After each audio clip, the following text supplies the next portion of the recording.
welcome to another edition of the Above the Bridge podcast. I'm your host, Thaddeus. I want to take this time to shout out our sponsor. First up, we have Defend Hawaii. If you go to their website, defendhawaii.com, go check out what they have. Their new fall line should be out by now. They also have a store, Windward Mall, called No One. Go check them out, defendhawaii.com, promo code ATBPod upon checkout. You'll receive 15% off whatever you order, so go check them out. Next, we have iRep Detail Supply, and these guys have a store in Temple Valley Shopping Center in Kahalu. Everything you need to wax your car. They got buffers, polishes, things to make your car smell good, to black that rubber around the windows in the back. Yeah, I got all that stuff. I just did my truck recently and use all his products. So go check them out. Also on their website, irepdetailsupply.com, promo code ATBPod upon checkout. You'll receive 15% off your entire purchase order. Next, we have Hawaii Candy Factory. And if you go to their website, hawaiicandyfactory.com, they have a bunch of crazy local snacks. You see their candies everywhere in NOMS packages. They're at all the craft fairs. Check them out, hawaiicandyfactory.com, promo code ATBPod upon checkout, and you'll receive 10% off your entire purchase order. And last but not least, we have our latest sponsor. It's Medicinal Mushrooms Hawaii. And they came out with lion's mane and chaga tinctures, and you either drip the tincture under your tongue or I put it in my coffee every morning. Lion's mane, if you don't know what it does, it's been known to increase energy, memory, focus, and improve your mood. The chaga mushroom is known to boost your immunity, fight inflammation, and balance out your gut health. I've been taking both of these on the daily, and it's definitely a game changer.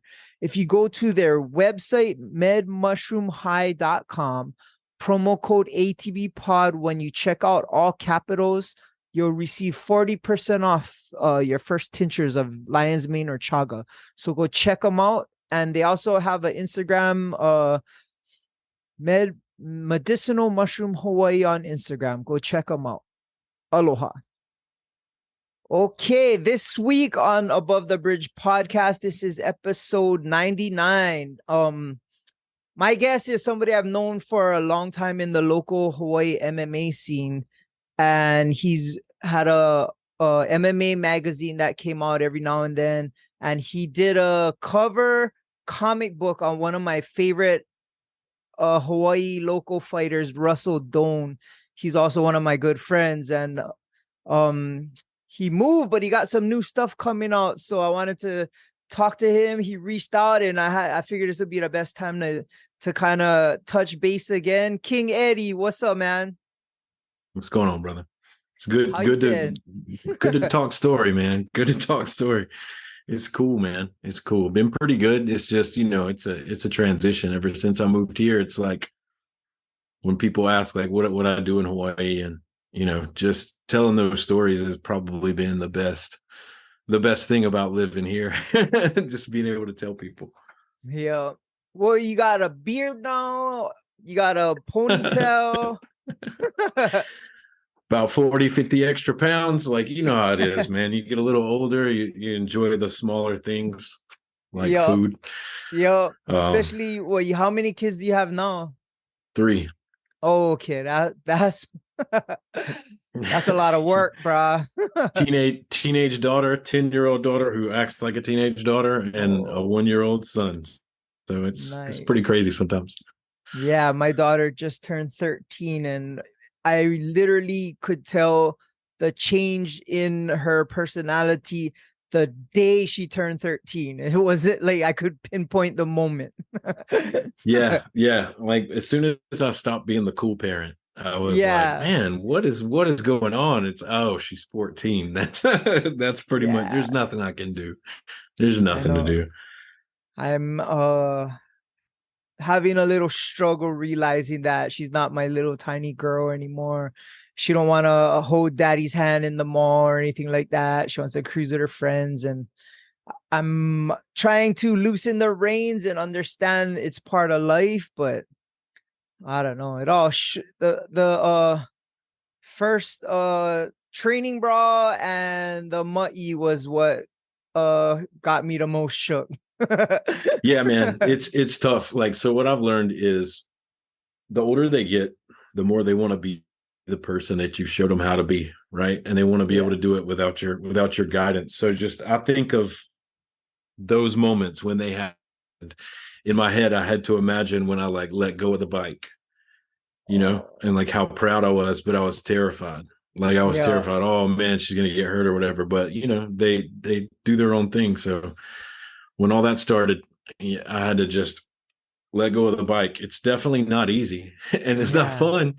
It's Nope. not fun. But the fun part is being able to sit back and watch some of the decisions they make and know that you influenced it by being there. Yeah, that's a good analogy, letting go of the bike and letting them experience stuff on their own. But shoot, I know you for how many years, and you were deep in the Hawaii MMA community, and Yeah, bro. it was I had a few people on recently on my show that were from the old school MMA Hawaii, and bro, I really enjoyed that time of the history of Hawaii MMA, because for me it's not the same, and I don't think it ever will be when super No, brawls and icons and all that. so the crazy thing about my story was I really didn't actually ever intend to like move to Hawaii and do the things I did. But like a little bit along the way, like from when I was a little kid until I finally moved, it was like I was influenced by these things. Like I used to go to this gas station in this little town in South Carolina on my way to school. They had like biscuits and like I could get a soda, and you could rent VHS tapes. And I rented Super Brawl. Like every time I could get it, I rented Super Brawl. And it was like, I never even knew that was, in Hawaii until I got deep into it. So when I ended up moving there and working in MMA, it was like, it just kind of clicked. I was like, this is the reason this is so fulfilling is because this is my childhood. Like we are trying to keep those, traditions alive. We're trying to keep that competitiveness. And because if you watch old school Super Brawl, man, that was like it rivaled Pride and UFC. Oh I mean, yeah. there were hammers. Yeah. So it was fun. It was definitely fun. Yeah, and they had a lot of the mainstream fighters fighting in Super Brawl because there were no exclusive contracts. So you could see a Vitor or Matt Hughes or like BJ or whoever fight in local shows. And bro, those shows would sell out the Blaisdell, like when Egan fought Masanori, or Mayhem Miller and Robbie Lawler. Like, bruh, Mm-hmm. that time of MMA in Hawaii was probably the best.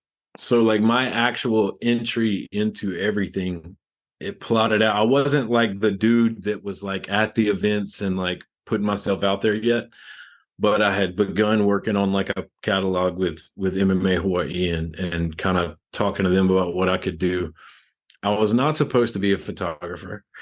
I was not supposed to do a lot of the stuff that I ended up doing, but it was just, it was such a good environment that they taught me everything. And so I kept doing whatever I could. But the first event that I actually like took notes on for them was the last icon with Kalakalohe and Oh, Mayhem, I believe it was. It was pretty nuts, man. And to kind of see that go out, I was like, oh man, like what's next? What are we going to do next? And like the next 10 years of my life became, that time that we all existed in.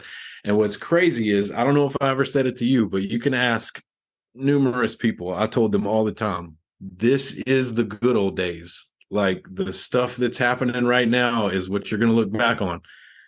And man, I was right. yep, It was a time, 100%. it was a Yeah. time like no other. And Yeah. so it's beautiful to think about.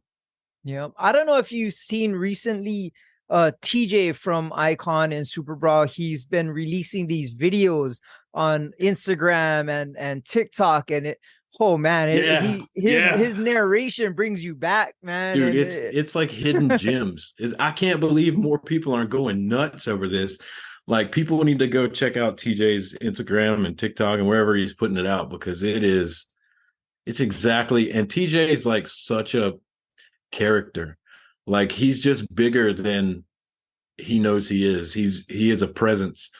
Like, I always used to think about meeting TJ like that was like the part of season 2 where you meet the new main guy. Like, when you see TJ, you feel like you already know him.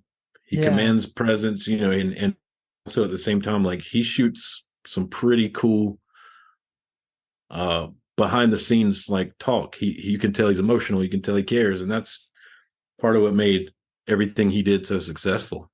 yeah, it was a good time, and I said run into him at 24 Hour Fitness every now and then, and I always talk to him about the old school stuff. I'm trying to get him on the show and stuff. And yeah, he's definitely a big personality and a huge influencer that impacted Hawaii's MMA scene. Like without him, I don't think a lot of these guys would have got the shine that they did. Like Egan Inoue, Mhm. Nico, Nico Vitali. Like, bruh, I remember Robbie Lawler. yeah, I remember when he fought Nico and his sister ran into the ring after he knocked out Nico. I was there. Yeah, man. Yeah, man, it's crazy, right? Eddie Yoggin, like, that's the other part about being a part of MMA in Hawaii is like, I don't give a crap if people don't know these names that I'm saying, Yeah. because I know what they mean, right? Eddie Yoggin was the godfather of my second daughter. Like, Oh wow. he came to the hospital when she was born, and like straight up almost took out the security guards, like, because he was trying to get up and see her. But like, Eddie Yoggin was in wars. Marco Shiro was in wars. I mean, Mark the like, Shark. Yo. yeah, man. So it's like a lot of these people, and now Egan and Ensign, they went on and did things here and there and all these other places and gained like other notoriety. But like, for a while there, man, that's what Robbie Lawler was known for, coming to Hawaii and like solidifying himself as a champion. And like, by Yeah. the end of it, dude, people loved Robbie Lawler. Oh yeah. Even Mayhem. Yeah. He would just come Yeah, and man. beat all the local stars. He beat Ron John. He beat Mhm. Nico. He beat Egan. Yeah, it was like, bro, this Frank guy is just Trigg. yeah. He couldn't be stopped. I mean, it's Mm-mm. unfortunate how his career ended up, but I thought when he got to the UFC he was gonna make a splash, but it didn't work out as well as I thought it would though. Yeah, man. A lot of things happen. And that's, I think, one of the cool things about MMA and what I did, basically I just listened to a lot of people and listened to their story, and then kind of like try to find a way to make this important to other people. Yeah. Like, you know, see the heart in it, see the things about it. And like, so from an outside perspective, I could always isolate these times, these bubbles, and say, man, yeah, I never went big in the UFC like they thought. Like, Frank Trigg didn't have the greatest UFC career. Robbie had a great comeback, but there was a Yeah. long period of time where it just wasn't happening. But look at the kings they were. Oh yeah, Like, for when sure. they will forever have, like, and I know it's the same with me, it's the same as with all of them. They will always remember Hawaii fondly. Like, they will Yeah. always, that this is part of me, this is part of what made me who I am. And trust me, Hawaii threw the kitchen sink at those guys. Oh yeah. you know, They did some damage though. They won the hearts of Hawaii fans though. I remember Mayhem, nobody liked him and he just kept winning, and yeah, after a while everybody was just fans of him. yeah. Well, like, I think the hard part with Mayhem was like, I don't think Mayhem ever really captured you can be yourself, bro. Yeah. Like, you don't have to stir. He was Conor McGregor before Conor McGregor was there. Yeah. Like, he was standing there. I remember when he was sitting there just straight talking smack about like Mark Moreno, and I was like, I wouldn't do that, bro. Like I Yeah. wouldn't, because that was like some down home local boy that was just smashing fools, and I'm thinking Yeah. like, mayhem, you don't want none of that. I mean, Yeah. he ended up beating Mark, but it was one of the things that it helped the locals stand behind their people. It gave Yeah. them, it kind of made it like tradition, right? Like Yeah. this is my guy. Like, and that's just what Hawaii's known for. Once you beat all of our guys, then we're kind of like, all right, you're our You're the guy. guy. You can be one of our guys. It's totally Yeah. cool. So then It's they a had fun, to it's a fun, yeah, they had to fly down other people to fight him, and he was our guy after that, and then he would yeah, fight Robbie Lawler, Spank Trigg, and yeah, he was like yeah, the our hometown guy at one point. yeah. It's unfortunate the road he went down, but at the same time, again, like I said, man, like people focus a lot on where things end up or but everything's just a chapter. It doesn't, it's Yeah, not over for Mayhem. Like he's not doing great right now, but like he said it himself, like not too long ago, like with younger him behind the wheel, he would have made no other choice. He would have been a fighter. He would have done all the things. And I think that he has a lot of positive to look at. Just like when Robbie Lawler retired from the UFC by winning via knockout, I yeah. know that in those moments right after it happened and he knew it was over, I promise you his time in Hawaii flashed. Oh I yeah, promise that he was like, oh, that was, guarantee. so that's kind of one of the things. It's like Hawaii's always held such a huge place for mixed martial arts, and a lot of people don't understand that it was really kind of brewed into perfection there with TJ and those guys, and Rumble on the Rock, Rich Chu, like everybody was doing their very best to compete not only with the UFC but with pride, Yeah, and it was a beautiful place for it to start. I'm glad that I got to be a part of it for as long as I did, and during the time that I did, because I feel like that time was very formative, yeah.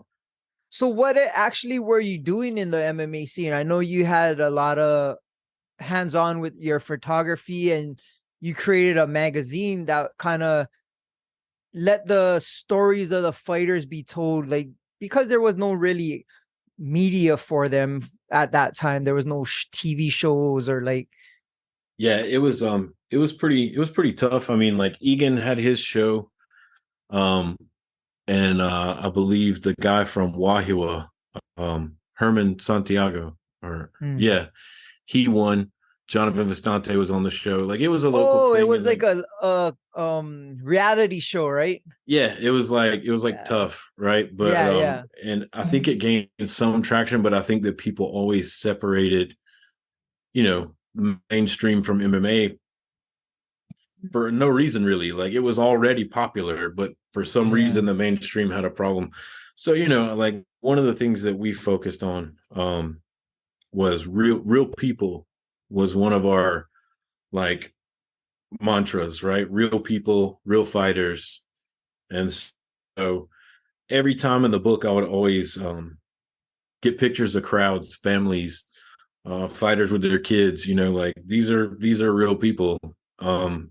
And once we kind of started telling stories about things other than an MMA fighter beat up his wife, and then you look up the fighter and you realize it's like some guy that's like 36 and he fights at like Hawaiian Brian's, and you know what I mean? Like yeah, it's like they're not representative. So like what we tried to do was just represent the truth, like the really cool stories, the things that make things great.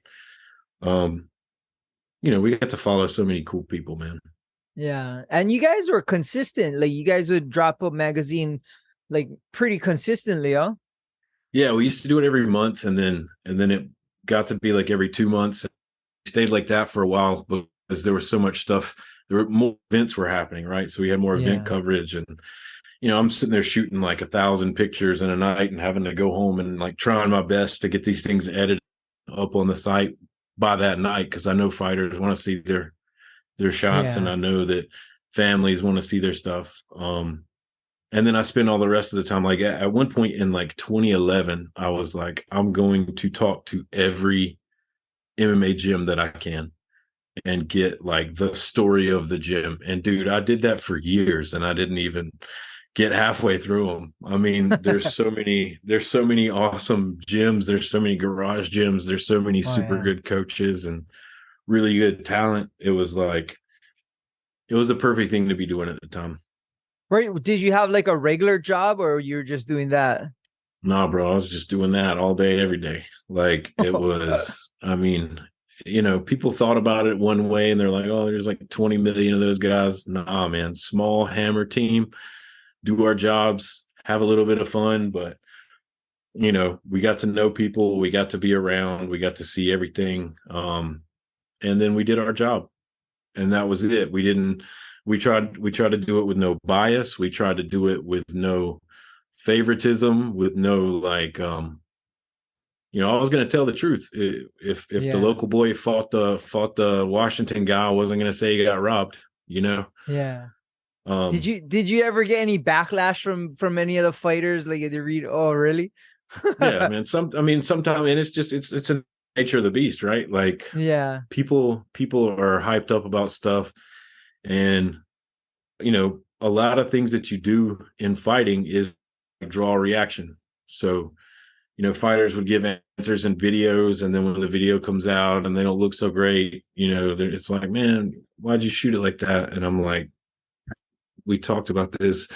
I told you exactly what I was going to ask you. I'm not going to show you. I'm not going to show you what your opponent said. Like we're just gonna. Yeah. Once people realized that it was fair all the time, like everybody had a shot, man. I think that was when the respect came. I wasn't the best photographer. Greg Honda existed. Any photographer in or around Greg Honda, the best you can hope for is second best. But it's cool because I got to kind of see the master work. Laurie K. I had seen John Bernard was on, Oh and yeah. like he's telling the truth, man. That's where you look. There was another photographer. His name was Vadim. He shot for MMA Hawaii some. He was like, in and out. People didn't really notice him, but he took killer shots.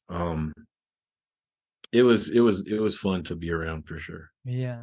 So what kind of led to this, like is it still going on or like what kind of ended stopping it? Um, Honestly, just time. Hmm. Like, as MMA grew and as everything grew, it's like I said, we're even, we were fair. We tried to give everybody a shot, but as everything kind of grew, and so did my family and time, and it just got to be where if we're not giving 100% to every last person, if we're not doing all this, then there comes a time, where things have to stop. And everybody asks me all the time, like, when or you should start that back, you should do that again. And That was gonna be my next question. I want to so bad, but the fact is I would do it because I wanted to go back in time. Yeah. And I can never do that again, right? Like I don't want to cheapen what we had, and what we made, and kind of that whole era, because it'll always be compared. Yeah. You still have any the old magazines and stuff? You ever look through Yeah, them? dude, like all the time. All I the time. have I have one that Russell was in and he was featured in and he autographed it as one of my Russell Doan who Yeah. eventually got to fight in the big show and you made a comic book out of it, right? About him Yeah. and I made a comic. So basically I got tired of like waiting to have money, or waiting to have an artist, help me. I can't draw worth crap. I can practice for another 20 years and, I'll still only be so good. But I knew I wanted to make comics. So I remember there was this one fight with Russ and this mainland guy, and it was like, this is going to be, you know, a bloodbath. And it was. Like was that the usually if King of the Cage one? no, that one, it was right before the King of the Cage one. Oh, okay. They did this one at Aloha Tower at the pier, like inside. You Oh, remember at okay. that Yeah, I when they was had there all for the that. the Yeah. weird lights, yeah. And so like Yeah. I remember the guy got him in a guillotine, And like it was like, oh man, like that was like the third fight that Yeah. Russ got on the guillotine. It was like, stop, you gotta. But like where I was sitting, I could see his face, and he just looked pissed. And like It people, was in they, tight too, huh? yeah, people Yeah. know Russ. They see the jokey, clowny guy, but like they don't call that dude bully for nothing, man. Like Yeah. I saw him get mad, and I was like, oh, this is it. This dude's gonna die. And then Yeah. Russ just beat him down. So I got like 30 good shots. Normally in a good fight, man, I might get like two really killer pictures, and the rest is just like trying. But I had so many, and I was like, I can tell a story with this. So I made this little comic, Darkest Before Dawn. And we did that. Defend Hawaii helped me out with that. Philly Poly Love, they helped me out. There was a lot of local people that kind of just helped me make this book for the sake of making it. But I don't think what people realized was like then all the comic book people were like, oh, this dude's legit. He straight up made a book, no artist. So like that, at least we know he can handle all this other crap, right? Like he can do the layouts, and he can do this, and he can do that. So that's kind of what got me into it. I Was that did your first also, one? that was the first one I made, and working with the magazine helped because I learned about everything I needed to learn. Editing and all this kind of stuff. I've probably been writing comics my whole life, just waiting on the right people to want to do it with me, because that's what it takes. Like it's anybody that wants to go into comics, or anybody that wants to go into like MMA reporting, like it's crazy how similar they are. People are fanatical about it. You have to get things right. You have to pay attention. And also it takes more than one person to make this thing real. So you have to like listen to other people and work with them, not just say, this is what I want, make it. Like that's not how creative collaboration works. So Yeah. learning from MMA Hawaii, dude, and going into comics, it was like I left Oahu and came here to kind of like be able to travel with cons, be able to go and be a part of the culture, right? Because Okay. comic books are loved more by people that create them than anybody else. And like I'll go to a comic book convention and try to make money, and I'll straight up spend like $1,000 on like original art from people, because you buy your friends books. You do like comic book conventions with the creators, not the fans, but between the creators is like the closest thing to Aloha I've ever seen. Oh wow. Like everybody supports each other. Like don't get me wrong, you got your people that do the thing. Yeah. Um, and it's a creative industry, so there's lots of button heads, but like at the end of the day, chips are down. Everybody's gonna support the next guy. Everybody's gonna, help the artist, tell the story. They look for new things. They don't care if it's better than theirs. That's relative. That's Um, definitely the definition of aloha. Yeah. yeah, so it's building that community, and then making sure that community facilitates a lot of different people. And I hate to be in the position that I'm in sometimes, because like it shouldn't be this way. There should be more representation of a lot of things, but right now, like being Polynesian is a thing that people understand now. you Yeah. know Being from Hawaii, people understand there's like a swagger from Hawaii that's like no other. There's a way you talk, there's a way you hug, there's a way you do everything. It's cool. Like people in the mainland, just they're like, yeah, aloha, bro. Like they think Yeah. like, and even though it's like a caricature of what Hawaii truly is, it's like they're only with what they've been shown. Yeah. So after years of hearing all the stories and being around all the people and like living all the places that I lived, it was like these are stories that can be told. Like this is a thing that like Hawaii can be represented in a relatively unique way and still shed light on some things. So people look at my book and they're like, this guy, but they don't know. They don't Yeah. know. Like old school MMA guy. If he was sitting down and somebody said, "Oh yeah, this guy King Eddie made a book called Mauka," like he knows what's up.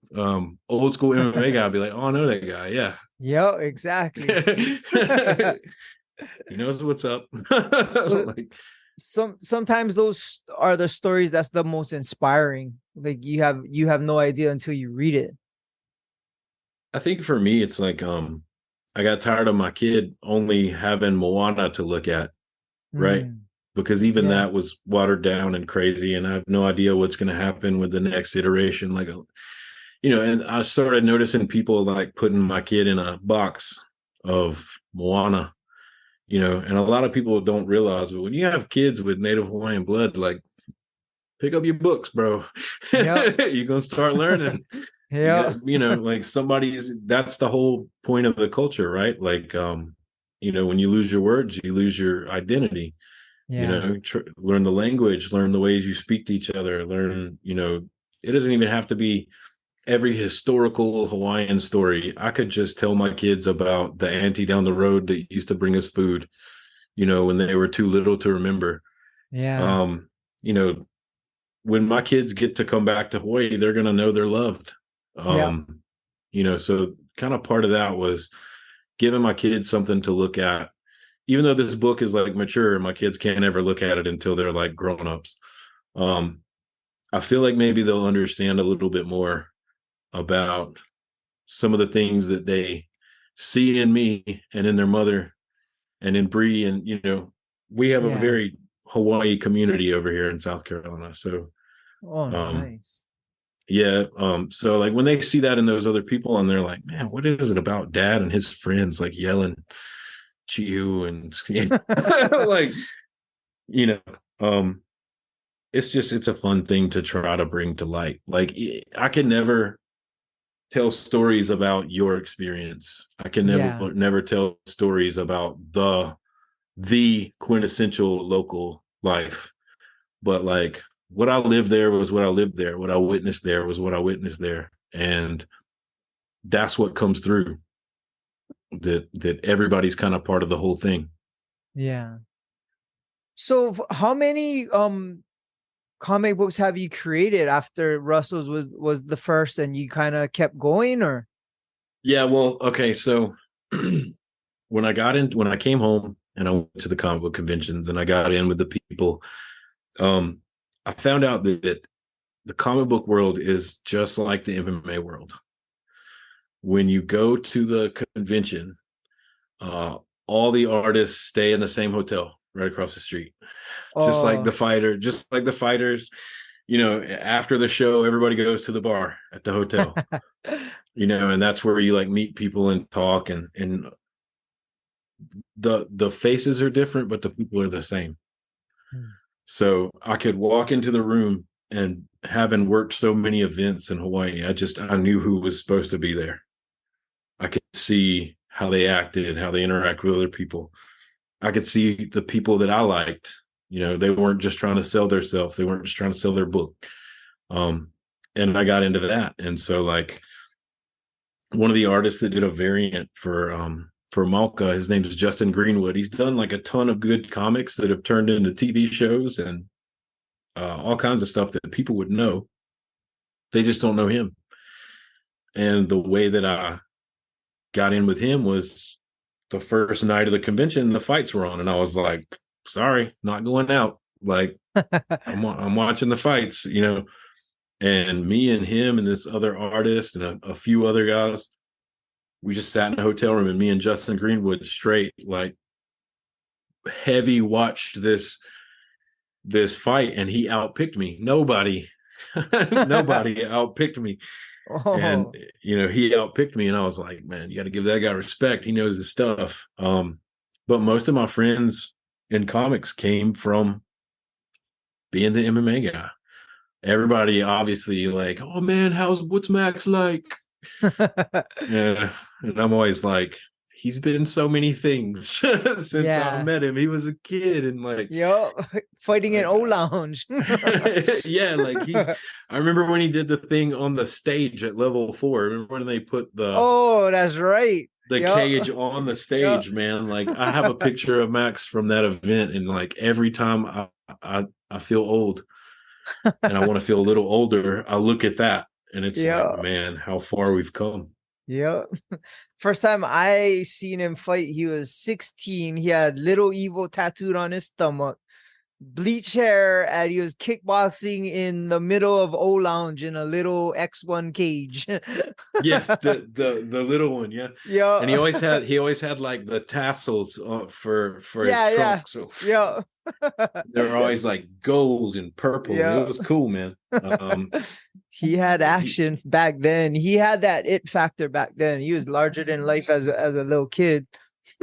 look, man, like the crazy thing is, like when I look at how it's viewed now versus how it was viewed at the time, Oh yeah. people just stop and don't realize how much crap this kid took from his own people. Like Oh yeah.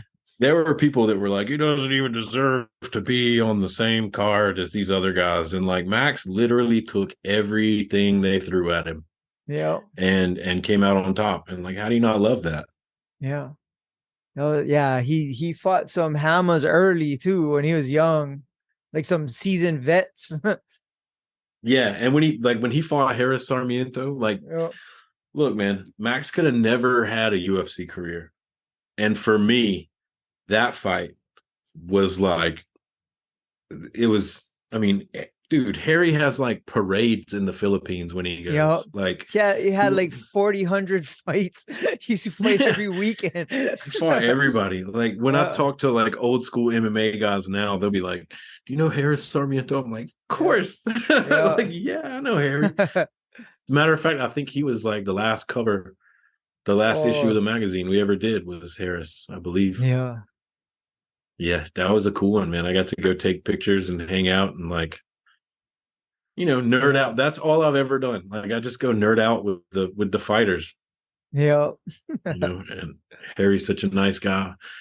Max was great. Like there were so many good ones, man. But Yeah. that knowledge is what gets me entry to other things, right? So people they ask me questions and they get legitimate answers and legitimate stories, and like, I was there. It kind of makes people take me a little more serious in other things that I want to do. Yeah. Well, So, what was your the comic books you used to be into growing up and still to this day? okay, so Spider-Man, Okay. absolutely. Lots of iterations of Spider-Man. I mean, like the Spider-Verse thing is like a new thing to people now, but like, no, bro. Like, I remember I used to go to the comic book shop on every Wednesday and I would buy like Amazing Spider-Man, Friendly Neighborhood Spider-Man, like, Oh. Spider-Man Black, like all kinds of different stuff. Um, but right around high school, I fell into creator-owned comics. So like not Marvel, not DC, but like The Walking Dead. I love The Walking Dead. It was a great Mm. comic. It was a black and white comic. I mean, it went on for years, and I was all in for that. Invincible, which is now a TV show on Prime. Okay. Like Invincible, I grew up with Invincible. Like I was a teenager when I picked up the book, and so was he. And then by the end of the book, like he's got his own children.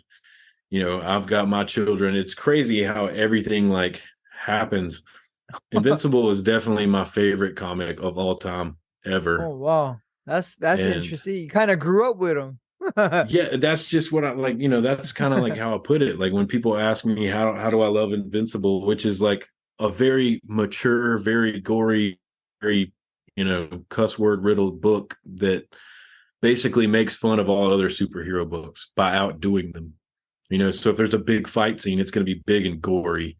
Mm. If, like buildings fall down, it's going to show people dying. Like characters come back after years and say, my family was in that building that you knocked over and I'm here to kill you. Like it was crazy how everything mattered. And, that book kind of it made me want to make comics, made me want to like I got so people were telling stories like I wanted to tell stories, which was like Oh, brutal and real and just kind of like gritty, but still have the cartoony aftertaste. You know, you still like in a comic book, you can do something crazy. Like in my book, in the first few pages, a dude gets curb stomped, you know, and like beat to death. Then like the next page over, these two guys are like walking back to their little, you know, area that where their group is, and they're just making jokes the whole way, like talking crap about each other, trying to race, just being, you know, smacking each other with slippers. Like you can turn on a dime in comics. So the that's creator super owned cool. stuff really got into my head. Like I got my favorite artists, my favorite writers, my favorite stories. There's a book called Deadly Class that's one of my all-time favorites. Makes me cry all the time when I read it. Oh, Um, you know, there's lots of books that my friends have done now that I can look at the book and appreciate it for so much more than just story. Like I know what these oh, guys went through to make these books. I know how many years they put everything down. So like there's not a day that happens that I don't wake up and love comics more. that's pretty cool. That's inspiring too. If of course, of what you're trying to do. Shoot, I was never that into comics, but I had one that I was into, and it's kind of silly. It was called Gru. I don't know if you ever heard of Gru. That was my Yeah, guy, man. man. He was a silly little weird dorky samurai dude that was overweight and just like he wasn't that smart. He was kind of dumb, but he could fight. Yeah. I had tons of his books. That was the only guy I ever followed. It was like there was Gru, and then there was one called Bone, and it was kind of a similar. Bone was a similar thing. It was just a little Oh, okay. squiggly guy, you know, and like his story seemed so small, but then like after a long time, you realize how big this story is, and you know, it was Yeah. always the little. It was always the little stuff for me. Calvin and Hobbes has to be hands Oh. down like the greatest, most perfect comic ever made. I mean, everybody understands what's happening in Calvin and Hobbes, like, and it just all ages, right? So Yeah. it comes in all shapes and sizes. I have a friend that did Squirrel Girl for Marvel, and I remember thinking, oh God, buddy, I don't know how you're gonna make this.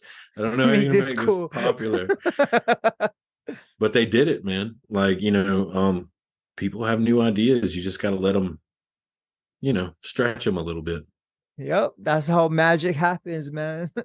So you recently dropped one that's out now, and tell me about this one, your inspiration and what's it all about right now. All right, so Mauka is a book that you know, I've spent a lot of time doing this, man. I probably started writing that story like 15 years ago. Hmm. And it's just kind of grown. Like the longer I put it off, like I didn't want to work with just anybody on it. I didn't want to rush the story. I didn't want to be married to anything. Kind of let it grow. And we finally got we kickstarted it and got like enough to do a small print run. But basically, I was just making this book in its entirety, like the first issue entirely, to just give to publishers, because most people are pitching like 5 or 6 pages and saying, yeah, well, if we have time and money, we can do this. And I'm like, I don't need that. Like, this is what we do. Um, I started working with an artist. I got published in Image. My friend Kyle had a book called Spread, and I worked on a what's called a backup story. It kind of like tells the story between issues. It's kind of like how some people writers get their start, you know. And so I got published by Image. I worked with a guy named Ross Taylor. You know, we meshed well. We did good, but you know, he went on and did other things, and then Kyle came back to me and had another book called Unearth, and he wanted us to do, you know, a backup story. And he told me, hey, there's this guy that's in my class at the Art Institute in Kansas City, and it was Marco DeFio. And so he's like, "This is Marco. You know, just work with him, and you guys can do this." So we did a 3-page backup story for Unearth, and like that was the one. Like that was the one. It was seamless. We worked well together. He understood what I was doing. I wanted him to grow as well as me. So, we definitely shared it. And then it was like, this is it. This is the guy. Like, he's from Puerto Rico. He understands the island boy thing. And Nice. so we make So this he was book, the artist. Mauka. Yeah, he's the artist. Yeah. So Okay. make this book, Mauka. And, it took a really long time to be able to come off of some of this stuff. Like, it's inspired a lot by people that I know, and situations that I've seen. So it basically takes place on Oahu, like after the world ends, basically, or as far as they know, the world ends. At one point, they call this the silence. It's when all the communication dropped off. No more boats came. No more planes came. They're just kind of out there. And as resources dry up and things start to, you have all these people in these different places doing their part. And there's going to be trouble, right? Like there's Yeah. always going to be people coming for power and coming for things, but it's like a dystopian story, but set on Oahu. And what's crazy is it's like the point of the book, I call it Mauka because this first leg of the story, it's like they're all trying to reach the top of this mountain, right? They all want to kind of see what's around them. They all want to know what's really going on. And I have a second, if the book does well, then I have a second story called Makai, where it's like, the danger is actually coming from the water and whatever. But the cool thing about it is being able to tell a story in like a dystopian time frame where, for the most part, all the tribes of people get along. Yeah. Like everybody has their part. They do their part. Like everybody knows, don't mess with chemo on the west side, bro. Everybody knows, if you want your country boy stuff, you gotta leave the east side alone. Let them do their thing. Yeah. Like everybody plays a role. And I just get to tell a bunch of stories about, hypothetical situations. Like what would happen if this happened? And I imagine people that I know and what they would say. So there's obviously a lot of like, what you fuck? Like that's been the hardest part, is like trying to explain to the world that the F word is like a comma in Hawaii. So it could be endearing, it could be a fight, or it could be like something you do. You could just be joking. You could just be joking. It's like, as a matter of fact, most people think this is hilarious. So on the first page of the book, I put a vocabulary list to kind of like tell people, like what the kind is, and like Pauhana, what the use of the word let at, like what. It's so simple. You would think people would understand, but a lot of times they don't. So it's tricky to explain, huh? But it takes something away from it if I don't tell the story in those words, right? Yeah. So it's not real. Right. And so it's like, I obviously hope that more things come from. So I would love to get get this optioned to do like a movie or a TV show or something, because honestly, I think it's entirely viable. I mean, yeah. And the best part about it is, if that were the case, like, you tell me who wouldn't want to be a part of it. Like in Hawaii, people would be able to, and things grow. So taking input from people. Let me know, man. I know a bunch of filmmakers that love passion projects like that could spark something, bro. Yeah. Yeah. I think the hardest part is just letting people know that I don't have any soapbox I'm standing on. It's just the most heartwarming and cool thing for me to tell those stories, because that's who I really am. Like, that's where I'm at in my head all the time. I'm back home. Honestly, the best thing that happened around here lately was John Bernard moving to Charlotte. Yeah. I mean, he comes with all that mood. He's his own mood, man. He's definitely Aloha, and definitely somebody who has passion, and he's a killer. Yeah, he's yeah. I brought him to my work barbecue for for 4th of July, like he came to that. He came to my son's birthday party. Like I came to his fight. It was, having that person. We went to Texas Roadhouse and like just me and his brother Chris and him, we just talk story forever. And it's like being able to kind of confirm in my head, like, yeah, this really happened. Like, Yeah. like I'm really more comfortable there. And there's reasons why I'm more comfortable in Hawaii. And there's reasons why, a lot of my kind of passion to tell stories from there is because that's where I found myself. Yeah. John moved to the mainland, but John found himself. Even if it was just looking back, he found himself, in Hawaii. He knew he went through all the battles. That's kind of Yeah. like, it's kind of the path we have, right? Like anybody who moves from Hawaii to the mainland, it's like that's a tough thing to wake up every day. Yeah. Because even if you have Sounds something like it. good, Yeah. even if you have something good, man, the fact of the matter is, it's like you're in a different place and it shows. Do you have dreams and hopes of coming back here? Absolutely. Absolutely. Like that is 100% on the table. Just trying to utilize everything that I have now. Like, I'm like everybody else. I came here, tried to chase comics, and then I got a regular job and had to pay more attention to that, take care of my kids. Yeah. Yeah. And then I got another job and, I'm trying to kind of operate both things at one time. But now it's like I've realized that everybody I came up with in comics, like from day one, these guys are like all the way up here now. Like they've done all the work. They're open books, man. They tell me anything I want to know. Like they will help me other than doing it for me. They'll Yeah. they'll help me in any way they can. So like if I can maximize a way to like keep that pipeline open, keep the ability to still work so fluidly with these people, I would come home in a flipping heartbeat.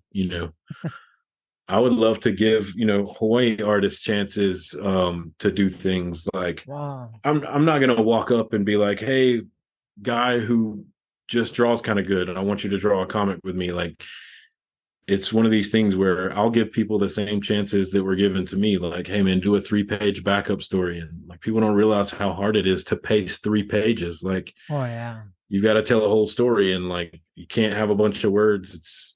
It's a whole thing. So being able to show people the same way that I was shown, it's it would be a dream come true. Plus there needs to be more storytellers from Hawaii anyway. There's so much cool stuff, man. Right. I just had a filmmaker my last episode that said the same thing. Like he wants to tell stories. He wants to tell, that's the whole reason why he's doing it. And for you is what's cool is I can see the passion. Like just talking, hearing you talk about it, that's straight passion. And that's the kind of people that I always have on my show. The one that's following their passion, betting on themselves, putting in the work, taking risk, failing, coming back harder, stronger. Bruh, that's the dream. That's the dream. And watching people fight for their dreams is that's what I love to see because I'm the same way. I like to do the same kind of stuff. Yeah, man. And the other thing too is like setting standards for yourself, right? Like, so I'm not gonna just say to myself, like, oh, I made a comic book and it was like decent. Like if I'm gonna make a comic book, dude, I want, like I told you, Invincible was my favorite book. So the guy that colored Invincible was a guy named John Rauch. And I just straight up went to him, was like, yo, bro, like, I like what you do. What would it cost for you to work with me on some stuff?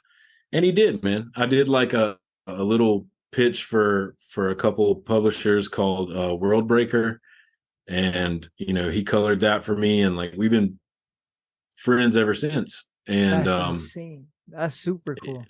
but the thing about John is like you don't get to just like talk to John and have him be like, everything you do is great. Yeah, like he's not that guy. So the first like script I gave him one time, he was like, you got all this crap in here, you don't need all this crap. Like, the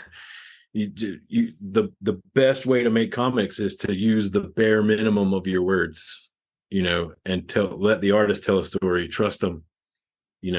When he read Mauka, it was like I was ready for it, man. Like I was like, You're ready for the backlash. this guy gonna tell me everything I need to know right now. And he was like, I got no notes, man.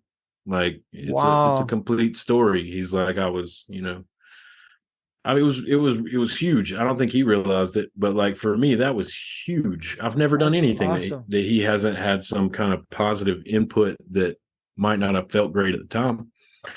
But then I had my other friend Kyle that basically just said like, this is a complete book, man. Like this is what artists are trying to do. This is what creators are trying to do.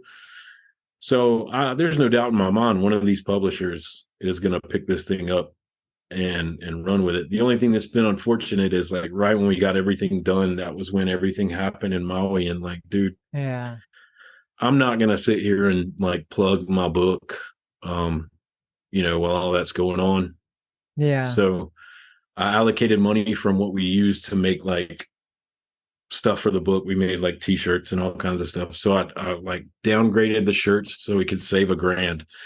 And, we're giving 1,000 to people from Lahaina, and, we're trying to raise more awareness, get more of an ability to give more money. But like, there was like a couple solid weeks there where it was like, we weren't saying anything. Yeah. It's not the time to do this.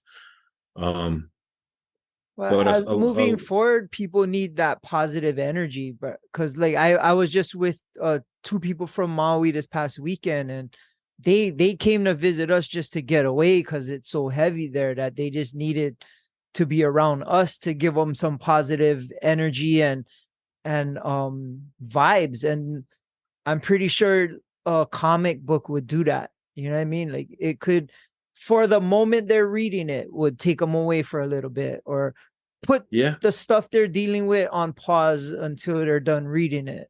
Like stuff like that could mean a lot as well. You know what I mean? yeah. I think one of the things that's made it hard is like I had a whole storyline pitched out in my head for like 5 issues is how long I want this story to last. And then we have an option to do 5 more issues that would tell like an extension of the story.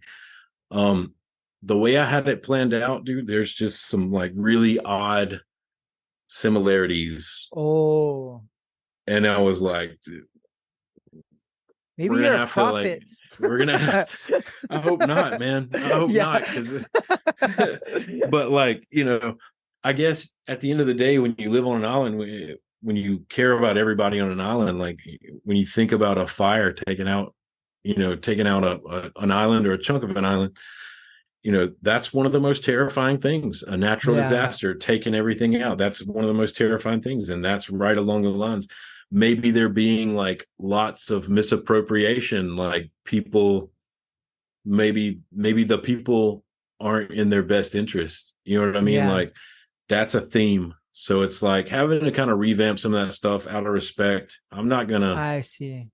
I'm not gonna Not capitalize yet. Yeah, in not any yet. way, man. So like what I'll do is, that's the beauty of comics. You can go into an alternate dimension for a minute and think about it if it Yep. happened another way. Yeah. So we're gonna keep plugging on and keep making issues. And like honestly, I'm hoping that we won't have to kickstart another one. Like I'm thinking with the product we've got, issue 1, and you can pick it up in Mililani at Dragon's Lair. It's a Okay. comic shop. It was my favorite comic shop when I was in Hawaii. My friend Luke runs that. It's a dope shop, man. But he just got like 20 or 30 issues I mailed to him the other day, so they're there.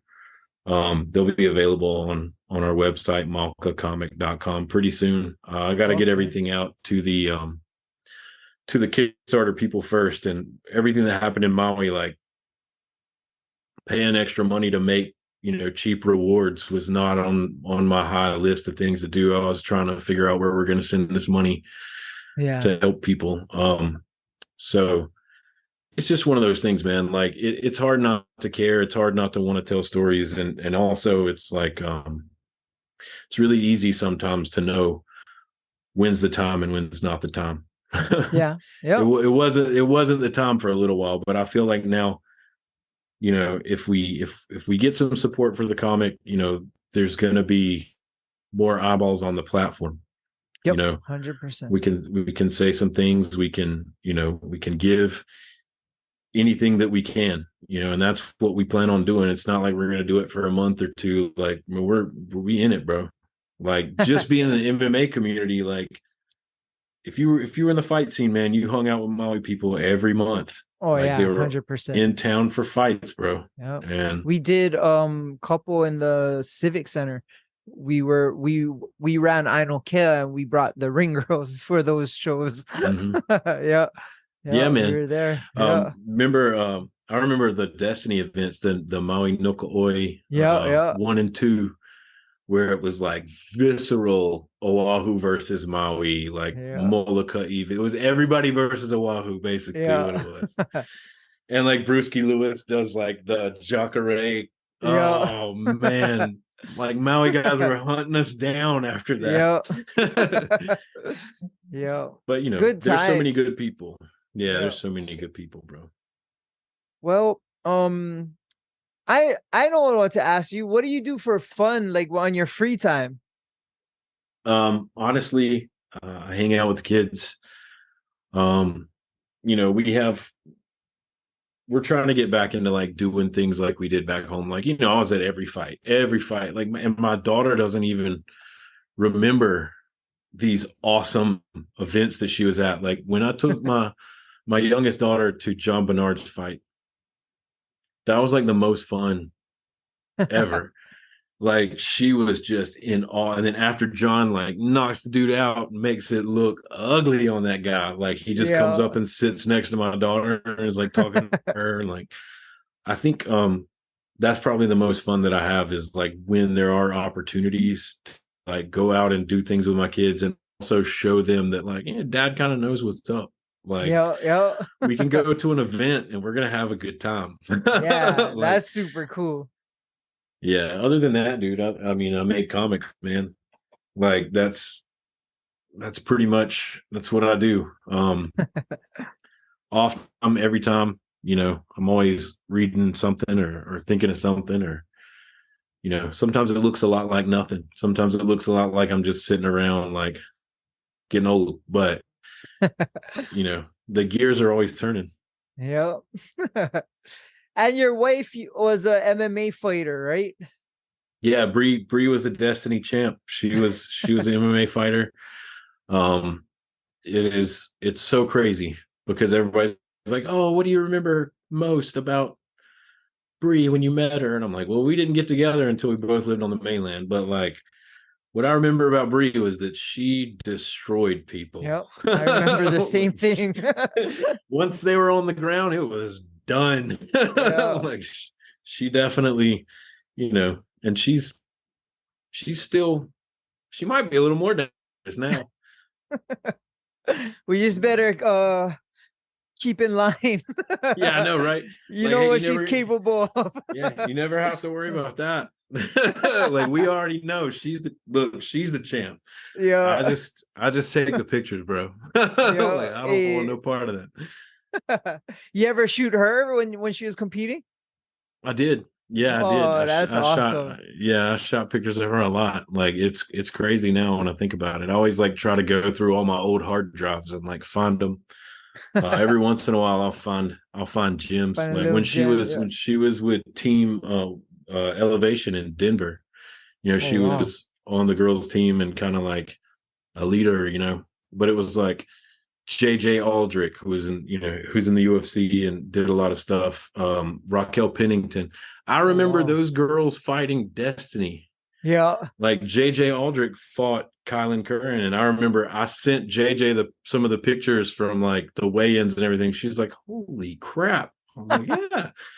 That's Raquel pretty Pennington, cool. same thing. Her and Raquel Paului fought. That was you know pivotal.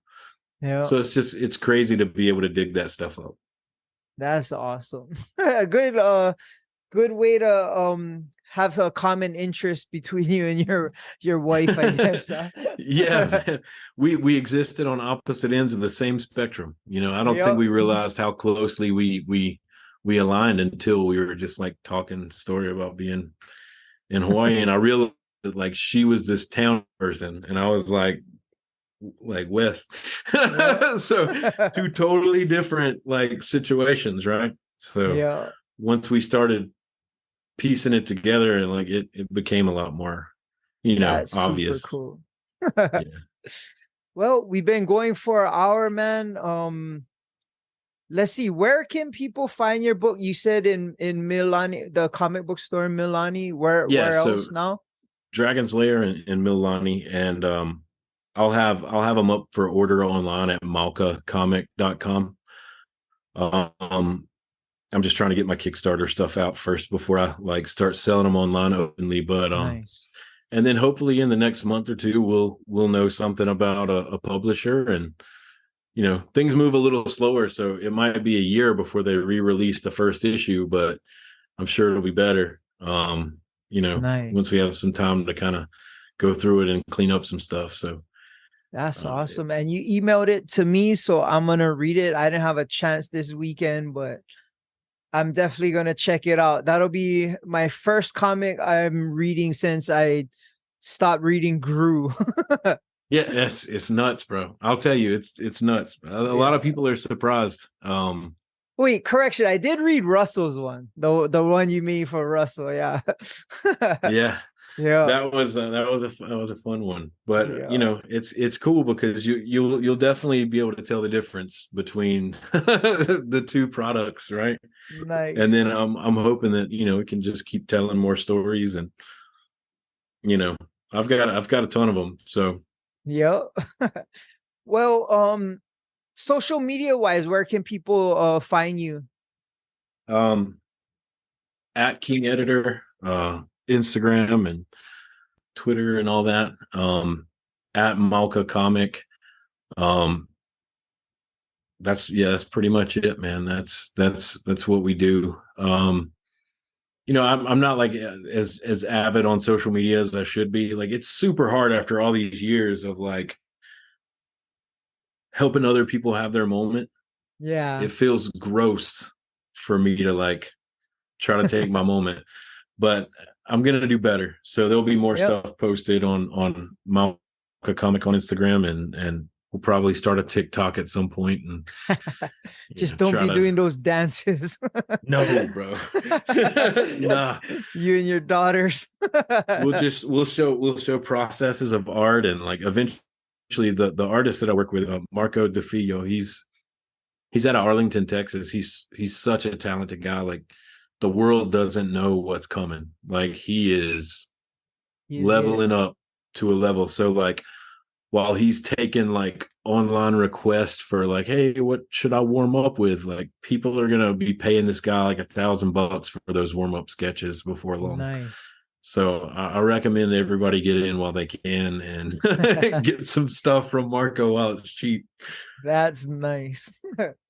Well, man, I appreciate you from coming on, and like I said, I've known you forever, and I always seen your work, and you always had that hustle, and brah, it's always good to hear people talk about their passion, and brah, I'm excited to see what you can create and where you take this in the future, bro. I'll be a fan, and I'll be checking you out, and hopefully you'll be back on the island soon, and bro, maybe we can go watch a UFC or something together, bro. Bro, That'll that's be what I'm super saying. cool. I'm Yep. I'm trying to get back in December so we can link up, Okay. bro. Perfect. Right And on. I appreciate you having me on, man. Like, it's such a cool thing to watch, because I watch the episodes. I see all the guys, like the Kevin Yoshida episode was so killer. Oh yeah. Rich Chu, that was killer. John Yeah. Bernard's episode was killer. So it's like, to be in that same regard is fun, man. It's Yeah. fun. Yep. You're definitely part of the spectrum that helped bring the old Hawaii MMA to light and grew it, right? You helped grow it, and you always have a part of that is gonna always be because of you and things that you contributed to it. So I hope you feel that, because I know it to be true. You know what I mean? It was a pleasure. It was the best days of my life. I said it then, I say it now. It's the good old days. Yeah. But before I go, man, the most important thing that I forgot to say is, um, when people are trying to do stuff, when I was doing the MMA thing, man, when I'm doing the comic book thing, when I, doing anything that I do, it took a long time to realize that other people's success does not hinder mine.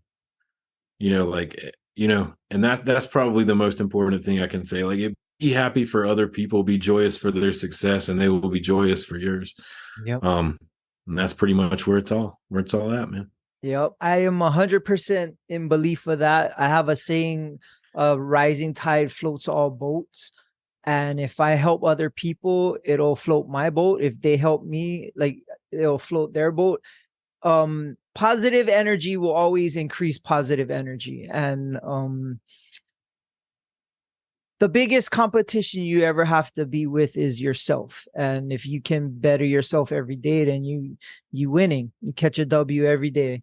And yep, I'm always about that aloha spirit. And yeah, I can see that you will be successful, and you will also be successful helping other people be successful. And like I said, that's what aloha is about. And right, you're already bringing it to the mainland already. You're already there doing it. I love that, man. I appreciate it. It feels good. It feels good to Yep. hear that, because, like, you can forget yourself sometimes. So it's like, it's fun. But yes, I was a part of that. It's the best time of my life, and I'll always say that. Yep, for sure. Well, for us, you can always find us on social media, Instagram, Above the Bridge Podcast, our YouTube channel, Above the Bridge Podcast, website, atbpod.com, and my Instagram is Thaddy Daddy High. All right, man, I know it's late where you're at, and like I said, I appreciate you taking time out and coming on, and hopefully I'll see you on the rock soon, man. Absolutely, bro. Appreciate it. Right on. Shakas for the cameras. Okay, we're out. Shout out to the Artist Group Network. Aloha.